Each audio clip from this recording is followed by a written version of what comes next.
You're watching 3 Questions with Kat. Overcome your obstacles and find success. Hey everyone, it is Catherine Norland and we are back for another episode of 3 Questions with Kat. I have Abbilyse with me. Hi. Okay, Abbilyse, I'm going to ask you 3 questions. Okay. I know you're like, what is she going to ask me? I don't know what this is going on here. Okay.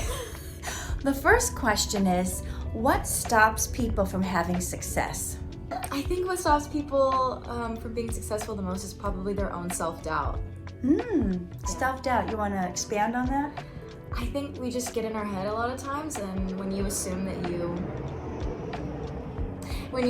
you can't do something, then you never will, rather than just going for it and seeing where it takes you. So true. I was speaking at an event yesterday, and one of my key points I was teaching is you will live up to whatever you think of yourself.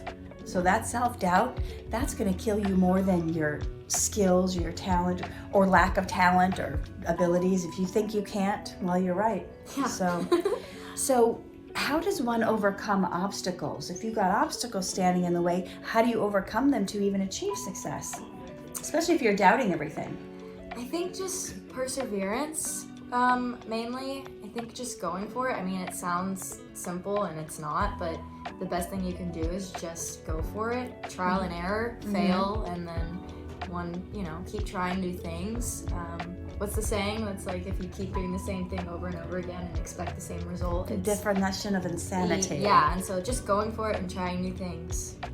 So even doing that is going to actually help you overcome some of the self-doubt, because once you do it, you're like, oh, well, that wasn't so hard, or I wasn't as bad as I thought I would be. Yeah. So self-doubt's going to stop you, and just going for it is going to help you.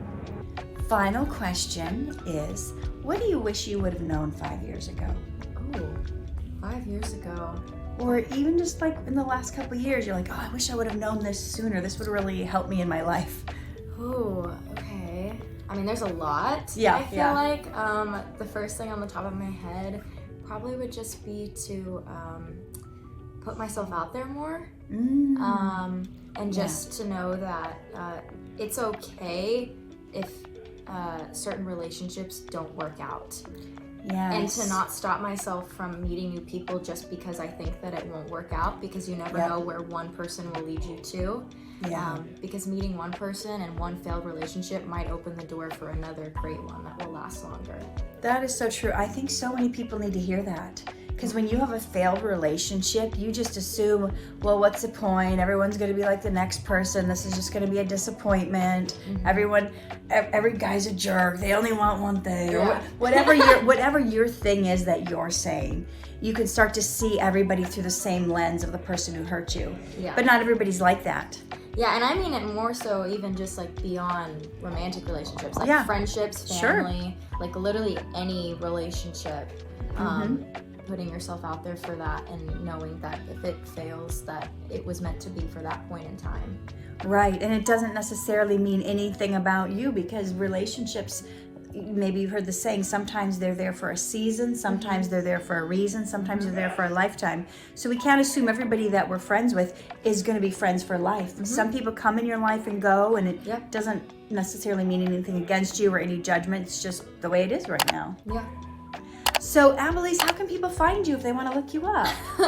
You can look me up on all my social medias. It's just at Abbilyse, Abbilyse, pretty much on all platforms.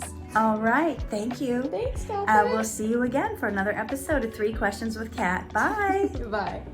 Get the tips you need to reach your dreams.